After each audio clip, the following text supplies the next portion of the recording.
be it schoolgirls in Iran, schoolgirls in Iraq, schoolgirls in Nigeria being kidnapped by Boko Haram, you name it. That's just devastating. Kamala Harris seems to have, for example, suddenly found a conscience when it comes to the Iranian Kamala people. who? I'm sorry, Kamala who? Right, but you I know, voted for her, and I regret that. I think the U.S. should absolutely play a role in who's next. All this cost and all this money and all this military force and might. I think. Wait, you really think that? You don't think that should be self-determination for the Iranian people? Which was completely fabricated, but people bought it. People ate that stuff, and NIAC folks promoted it all over, their media outlets and so on and so forth.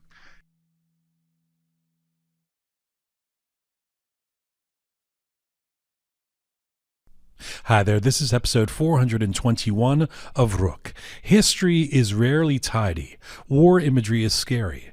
And in all the noise right now, let's remember the brave souls who took to the streets in recent weeks in Iran and put their lives on the line for regime change and the promise many of us made to stand with them. Because before the television panels and the geopolitical analysis and the arguments about intervention and legality and strategy and who launched what missile, there were Iranians in the streets, merchants and students and workers and youth, millions of people stepping into public squares and boulevards and university campuses, knowing full well what this despotic regime has done to protesters in the past. They knew the risks, and still they came, and many of them never came home. And if we're serious about honoring those brave Iranians and the call for regime change they carried into the streets, we should not pretend that the path forward was ever going to be simple. The dismantling of a 47-year-old theocracy was never going to unfold neatly. History is rarely tidy. Moments like this do not arrive with clear lines and universal agreement. They arrive with tension and shock and grief of seeing bombs fall and lives taken. Over the last few days, the conversation about Iran has suddenly become very loud. Arguments, declarations, intervention or no intervention. And part of the reason the debate feels louder is quite simple. The non-Iranian world has now joined it. Western media, foreign policy commentators, activists who are only now beginning to focus their attention on Iranian lives. But rather than getting lost in the arguments, it may be worth returning to an image that many of us cannot forget. December 29th, 2025, a young Iranian man sits in the middle of a road. Military forces on motorbikes circle him. They threaten him. They order him to move, and he refuses. He simply sits there, defiant. Remember that? Unarmed, alone, facing men who have the power to beat him, arrest him, or kill him, and yet he does not move. In that moment, the world, or at least some of it, saw something unmistakable: the courage of Iranians inside Iran. And courage like that rarely appears in tidy moments of history, because if the intention has been that this regime must go, those words carry enormous weight.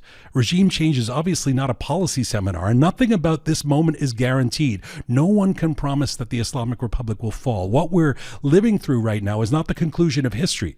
It's the middle of it, and the debates will grow louder. And some will insist that only a lack of morality could lead to support for bombs dropping on the Islamic Republic. But if we claim to stand with the people inside Iran, those who have risked everything for freedom, we have to be ready for difficult days. And in all the noise right now, it may help to remember the murderous regime that started this and the brave souls who tried to defeat it.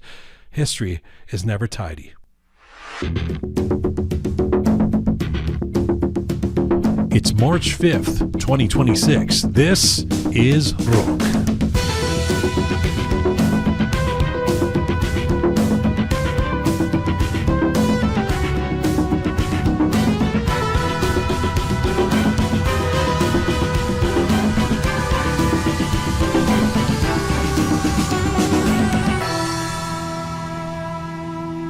Hi there, welcome to episode 421 of Roqe, the Iran Rises series. I'm Jian Ghomeshi. Hello to you from Toronto, Canada. Salam dostan aziz. Durud bar shoma. Hope you're doing okay wherever you are tuning in from around the world. This is the 18th episode in our Iran Rises series. This one entitled, Will U.S. Intervention Bring Change?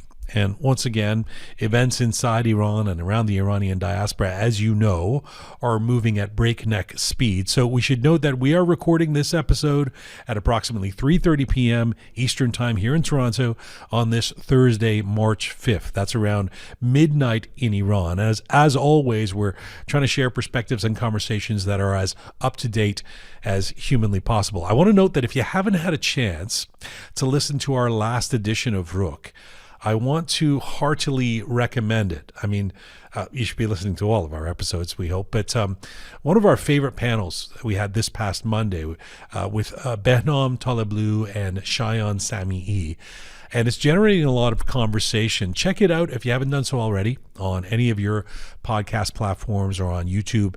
That was Roqe episode 420. Now, coming up on this episode 421 of Roqe, as U.S. military action against the Islamic Republic intensifies, the question hanging over this moment is a simple one, but a profound one. Will intervention actually bring change to Iran, or could it entrench the regime further? What happens if bombs fall, but the machinery of repression inside Iran remains intact? And how long will American political support for this campaign actually last? Joining me from Washington, D.C., Iranian-American lawyer and commentator Ari Aramesh will weigh in on the legality of the intervention, the political backlash inside the United States, and whether this moment could truly open a path for Iranians to finish what they started. Let's get to it. This episode of Roqe is brought to you with the support of FamLuxy. FamLuxy is a cultural fashion platform dedicated to supporting and showcasing independent Iranian artists.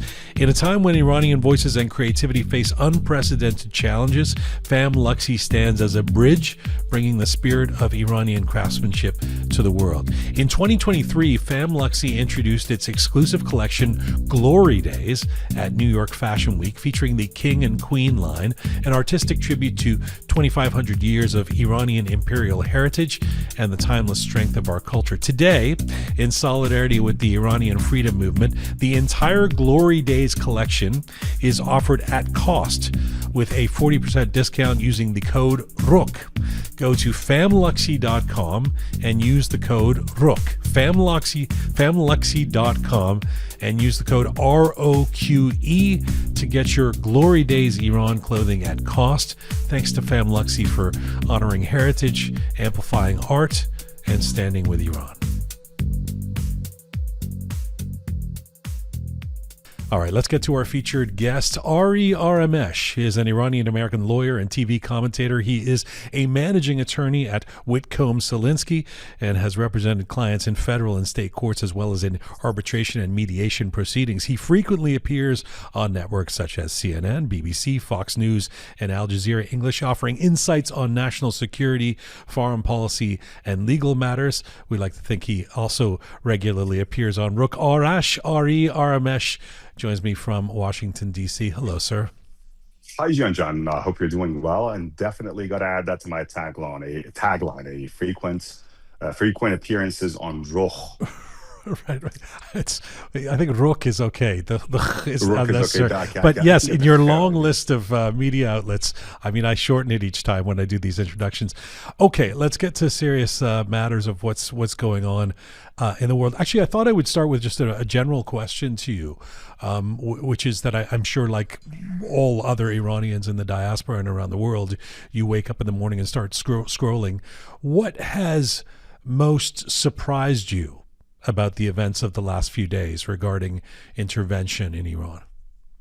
That the Trump administration doesn't come out and flat out say we are after regime change. And I know why, but I am a bit dismayed that we're playing political correctness with this issue. It's regime change. Yes, we are going after Iranian nuclear, missile, and offensive capabilities.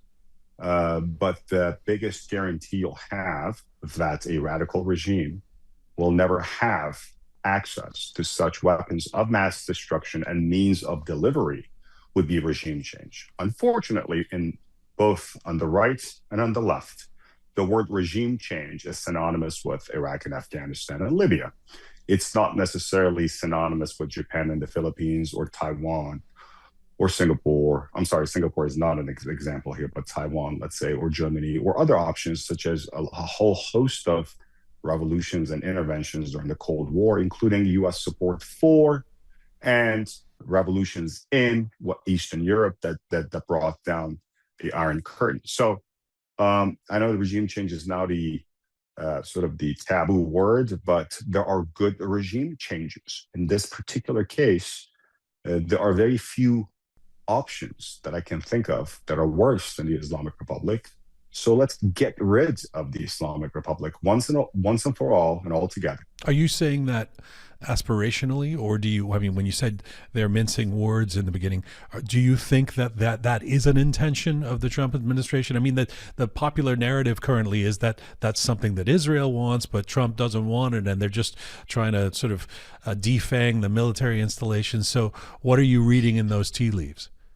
Well, I think ideally Trump and his, especially Marco Rubio, would like to see a complete overhaul, a new regime come to place. President Trump gave a speech today, talked about, or actually he talked to Axios and talked about how he doesn't think Mujtaba Khamenei, or as I would say, someone would say Mushtaba, like his dad was Mush Ali, the mouse who was hiding, and now he's Mushtaba. I thought it was sort of a funny reference to little mice hiding in a mouse hole.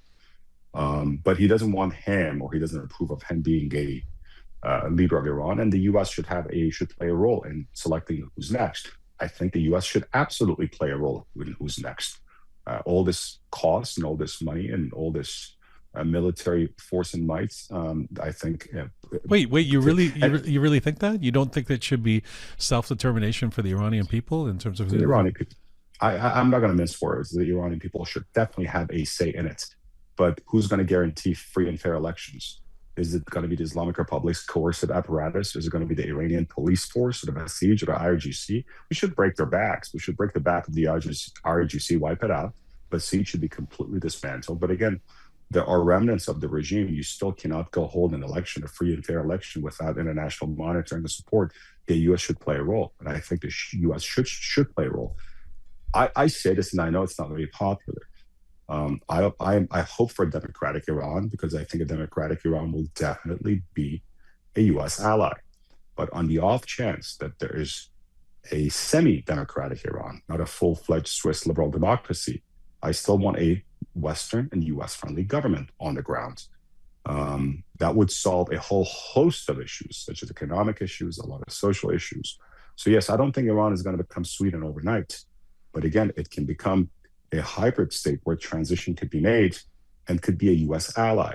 One of the greatest issues Iran has is not necessarily its lack of political freedoms. That is definitely one key issue. But the ideological opposition to Israel and to the U.S. that has brought sanctions, that has brought economic devastation, that's going to be lifted. So yes, I'd like an Iran that would be a U.S. ally, that would be an ally to its regional neighbors, that would be an ally of the West, and would not cause problems every 5 minutes for Israel. That would be a good Iran. If the U.S. is going to stay involved long enough that there can be regime change and boots on the ground, in the sense that I heard Admiral Stavridis talking about it a couple of days ago. He said, yes, we do want boots on the ground. We want the sneakers of the Iranian people to get back out there and help overthrow this regime. But in order for that to happen, there need to be the conditions where Iranians naturally can feel safe enough to get out there without being massacred by this regime again. In order for that to happen, the U.S. presumably has to stay involved long enough to also help dismantle the domestic suppression forces, and that would mean that there needs to be the kind of political tolerance and will, both of the leaders in the United States, but of the people of the United States as well. You sit here, I mean, might surprise people listening to some of the things you say these days, but I mean, you sit here as a Democrat, and I have to say that it has stung some Iranians that I've been speaking to in recent days that the Democrats in the U.S., Kamala Harris seems to have, for example, suddenly found a conscience when it comes to the Iranian people. I'm sorry, Kamala who? Right, but you know, I voted for her, and I regret that vote. And I voted for VP candidate Governor Walz, and I regret that vote. They don't have the slightest clue. Well, and they that's don't. what And I'm there are going. very Where I'm going with this is that sorry I about mean, interrupting you, but no, yeah. no. I mean, go for it. I mean, how do you square this in terms of what suddenly the Democratic Party cares about the Iranian people and is opposing this intervention? And talk to me about where you see that going. Uh, there are Democrats who care about the Iranian people, but I'm not going to frame this uh, as charity work. This is in American national interest.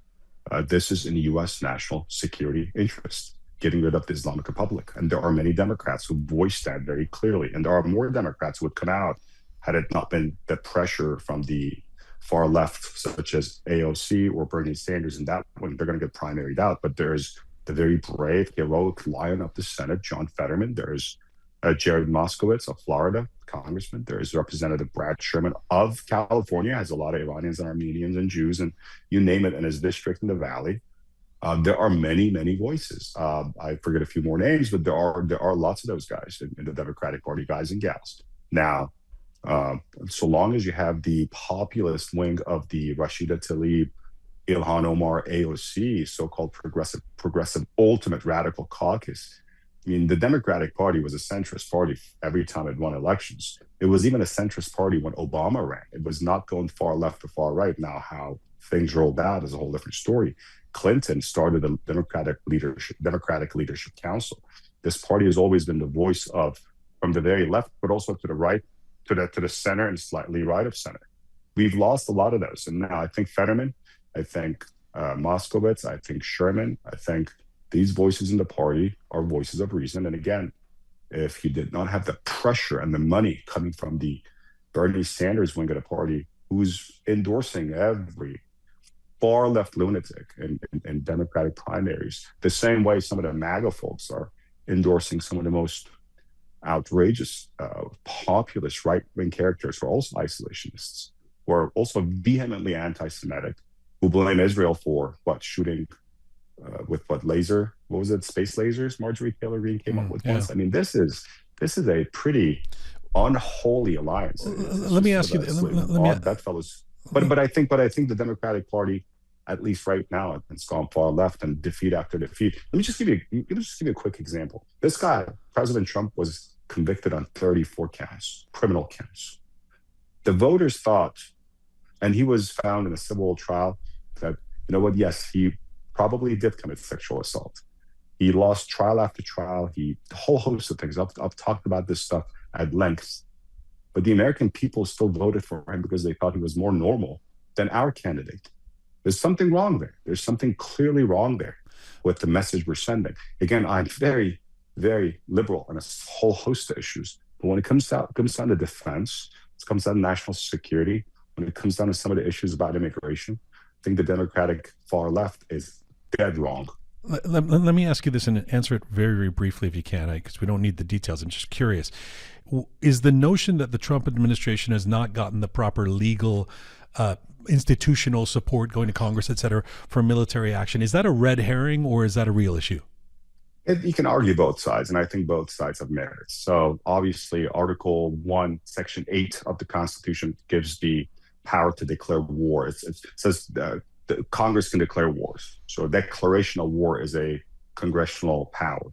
And it can fund the wars. The power of the purse is also the congressional power. Last time, I think we discussed this last time the U.S. declared war, actual declaration of war, was in 1944 against Hungary, Bulgaria, and Romania.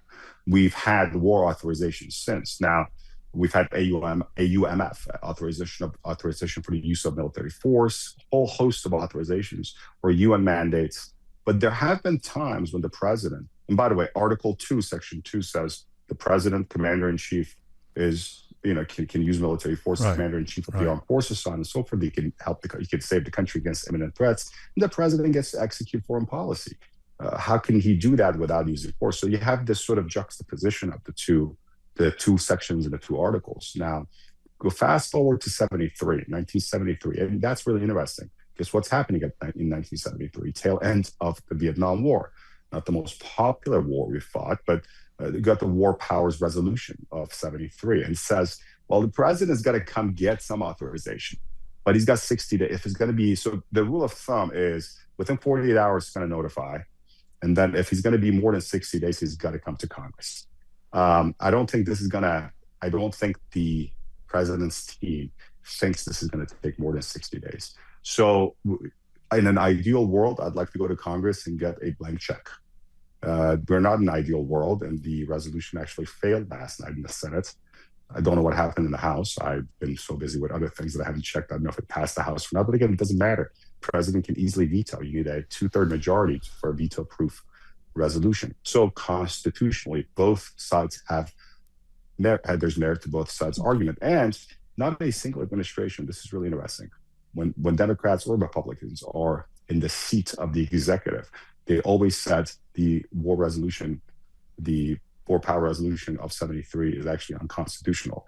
The Supreme Court really doesn't address this because they don't want to touch foreign policy issues or defense issues, but they should at some point, because it's a major difference between statute, a piece of legislation passed by Congress, and every administration that comes to power, including the Obama administration and the Clinton administration, that they say, this is exactly not constitutional because it's taken away the right of the president to enforce foreign policy. Ari, do you believe that a protracted conflict, like the more this goes on, means it will become less popular in the United States and there'll be more pressure on the Trump administration, and that could shake their confidence in terms of seeing this through? We are the ADD nation, no doubt about it. Our attention span is, 5 minutes, and then we get bored and we get dismayed and disappointed. That's very true. But I'm going to focus on sort of not just the political ramifications if this gets protracted and prolonged, but also the longer the stakes, the better enhanced becomes the position of the Islamic Republic, because they can say, well, they're out of missiles, but they can still withstand the bombings so long as there are no ground troops and so on and so forth. And with potential ethnic tensions, that plays right into the hands of the Islamic Republic. Today, for instance, yesterday, Iran launched missiles against countries that helped it. Azerbaijan helped the Iranians evacuate their embassy in Beirut. I saw Ilham Aliyev furious, saying, hey, we've been helping. No one has used Azerbaijani territory to attack Iran. So same thing with Turkey. Same thing with Iraq. I mean, Iraq is, for all practical purposes, got a Shia government very close to Iran, Qatar, and Oman. Iran would love to see, the Islamic Republic would love to see Azerbaijani forces crossing the Aras. Islamic Republic would love to see the Turkish forces crossing the Bazagan border. Would love to see Kurdish forces crossing the Mehran border or any other Kurdish border. Why? Because they can say, hey, great people of Iran, rally around the flag.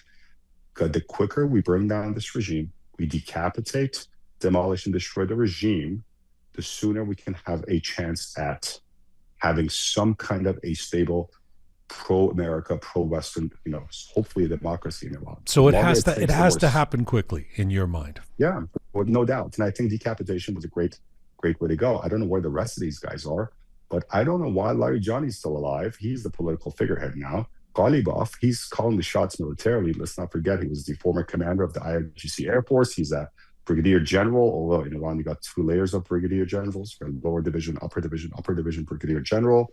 You got a whole host of cadres that are still. So put it this way, this C1, C1 is command. That's been decapitated, but there's a lot more C1 commanders that could be killed, and they should be killed immediately. Right now, the U.S. is focused on C2, that's control. Devastating their control means going after C3, that's communications. So let's dismantle and disrupt communications, but simultaneously, you have to take out these regime folks. Problem is, and I see this day after day, they hit a stadium. Everybody, was up in arms about it. Why did you hit a stadium? Turns out it was a facility for IRGC forces. They all ran out with their AK-47s. And in uniform for that matter, or they looked straight up, IRGC. So they're hiding behind civilian sites, using them as human shelter. It's a terrible outcome. You got to go after every single potential candidate politically and militarily, be it Larijani, be it Ghalibaf, be it Mujtaba Khamenei, you name it, we got to hit him. To the point that the regime becomes a completely wandering bear, decapitated, hungry, and thin. Okay, two questions before I let you go. On that note, on Monday we had Ben on Color Blue on this, and he was arguing on the show, and he was arguing that defanging the military and nuclear capabilities of this regime is not going to be enough to empower the Iranian people to get back out in the streets. You have to dismantle the domestic suppression apparatus, right? So just it doesn't, just knocking off the nukes and all of that is not going to empower the kid in Mashhad to want to get back in the street. Do you see the campaign going far enough to dismantle that domestic suppression apparatus? It's anybody's call at this point. I don't know. I hope that goes that far. But again, you need to have regime collapse and regime change for there to be some house cleaning. And just stopping the bombing or pulling out without a full-fledged regime change, that's going to be a problem. With some idea that's been floated around, and I heard this today in an earlier meeting, was after the president gave that speech to Axios and said he's going to be involved, they might be talking to some elements in the regime, such as Rouhani, to take over temporarily and set the stage for a referendum. Problem one, who's going to enforce the referendum if Rouhani comes to power and doesn't leave? Second, let's say he comes in and Iran becomes a more moderate Islamic Republic. Okay, that's exactly what Nayak has been promoting for years. This is not a win for the Iranian people. After having lost 36,000 plus Iranians 2 months ago or a month ago, and now enduring such bombardment, if their return on this investment is getting some Khamenei diluted or Khamenei plus or Khamenei minus, come on, man. What a loss. Get rid of it. No, I think you can have a wholesale regime change. Let me rephrase here. Any hope for an Iran that has and a government that has legitimacy in the eyes of the Iranian people should be based on an open, free, and a fair election. And that open and free and fair election cannot be held, cannot be monitored, cannot be organized and orchestrated by Islamic Republic of Iran regime elements and there has to be foreign supervision. There has to be, and I'm not talking about bringing in, U.S. troops. I'm talking about the UN can monitor an election. There could be election monitoring. We've done this in God knows how many places. We could do it in Haiti. We can do it in Iran, for God's sake. Small country, but much more chaotic. So it can be done. But yes, the coercive apparatus and the security establishment is there. A lot of these guys are also bureaucrats. I mean, not every single one of them is a deputy prime minister or a deputy minister of intelligence. A lot of them are bureaucrats. At some point, there has to be some amnesty for some folks who can just kill 200,000 government workers. Right. But again, the leadership has got to go, and it's got to go. Meaning, it's got to be dismantled. And the sooner we do this, the better. And last but not least, this goes directly to President Trump. President Trump. So long as even the last remnants of the Islamic Republic are there, and that flag is still waving, they're going to declare victory. The Iranian regime is going to declare victory. The only time you can say, I, Donald J. Trump, won this war is when that flag is down and nothing called the Islamic Republic is left. Because still to this day, they're declaring victory. After the 12-day war, they declared victory. When they're left in power, if they still have any voice out there in terms of regime power, they're going to declare victory and they're going to try to sell that to the people. A final question to you, and since you sit on the Democrat side of things, albeit a Fetterman Democrat at this point, to those who say to you, because you have been consistently advocating for intervention over the last few months. This is a consistent position you've taken. For those who say to you now, maybe even fellow Iranians, who say the country is being bombed, school children have been killed, and surely you've lost your morality if you still support this. You say what? I said, well, politely, or just what would I say on the air? How would you respond to somebody saying that? To coming up and saying that to you on the street? Well, I would say the ultimate responsibility is with the Islamic Republic, a regime that opened fire in 2 nights, killed 40,000 people or 36,000 people, would have gladly killed hundreds of thousands more if it got the opportunity to do so. Without foreign intervention, it would have been almost impossible to get rid of the regime. It is extremely unfortunate, and there has to be a full-fledged investigation into what happened. Any civilian loss is devastating. And I'm not going to start the next sentence with a but. No, any civilian casualties is devastating, be it schoolgirls in Iran, schoolgirls in Iraq, schoolgirls in Nigeria being kidnapped by Boko Haram, you name it. That's just devastating. The Iranian regime has brought this upon themselves. For years, Khamenei and his cadres were on the path to war. What did you have when you showed up to negotiations and bragged about enough enriched uranium for 11 nuclear bombs? When you go to war, when you try to brag, when you try to saber rattle against an enemy that has 11 aircraft carriers, that has not the largest, but the most potent military in the world, the most powerful military the history has ever seen, and a president who says, I might come around and slap the living daylights out of you. This kind of lie was propagated by both the conservatives in Iran and the so-called reformers. Remember Zarif, the liar in chief? He made up this BS. Iranians loved it. He said, that he screamed at John Kerry at some point during the negotiations and said, you do not threaten an Iranian, and which was completely fabricated. But people bought it. People ate that stuff, and NIAC folks promoted it all over, their media outlets and so on and so forth.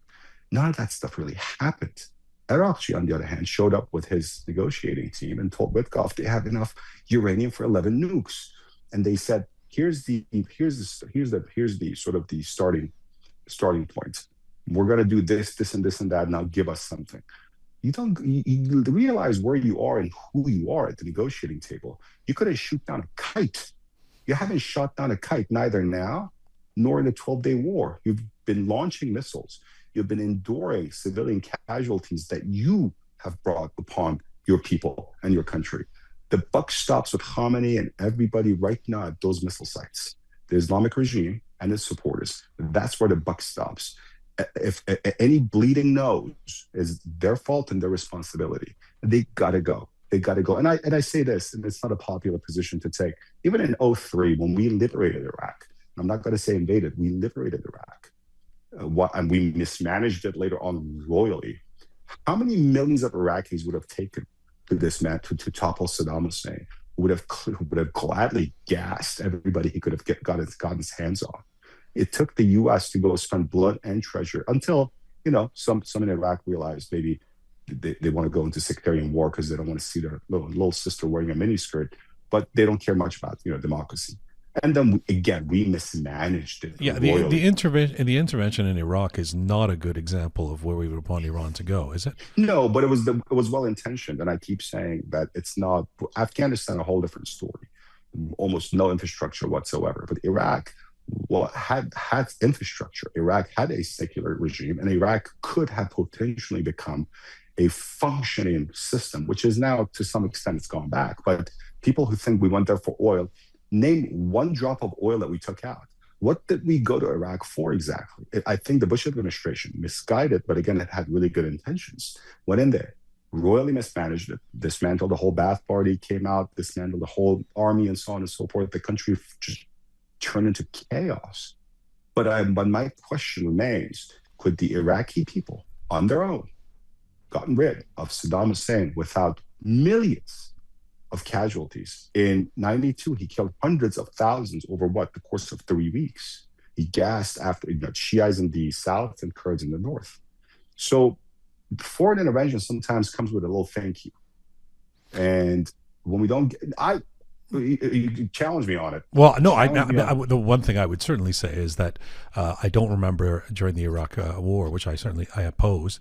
I don't remember millions of Iraqis, both inside Iraq and outside, demonstrating in the weeks up to that point for regime change and being to the point where they would put their lives on the line to say, we want you to go. I think Iran is a really unique and interesting example here that it's very hard to draw parallels with, particularly from that region. Nothing quite fits, because this has been something that's been fermenting for 47 years, and people have put themselves on the line for this. So it rings true, the notion that this is a help or a rescue mission, as absurd as that can sound when bombs are dropping, as opposed to something like what happened in Iraq. But But that's a conversation for another day. I appreciate the time you make. I know you're on your way to argue a case in court, and you've got a full schedule and media appearances also. Thank you for doing this, Ari. Always happy to be with you, and looking forward to having this conversation soon. Hopefully, at a time when Iran is no longer being bombed and the Islamic regime is gone, and you and I can discuss the possibilities of having a fair, free, and open referendum. Yeah, that would be nice. Thanks for this, Ari Aramesh. Appreciate it. See you.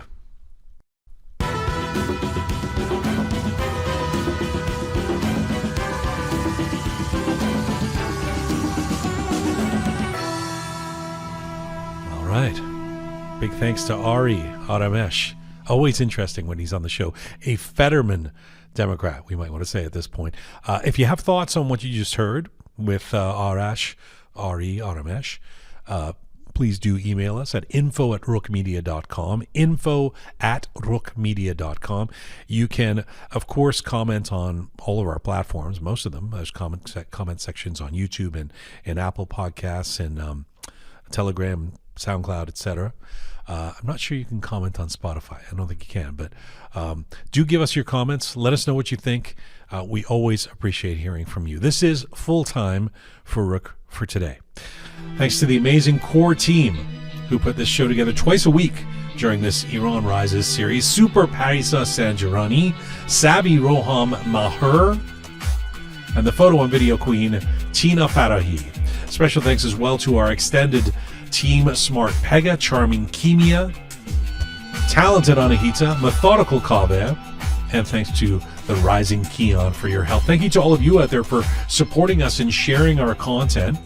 If you don't subscribe on one of our platforms, please feel free to do so.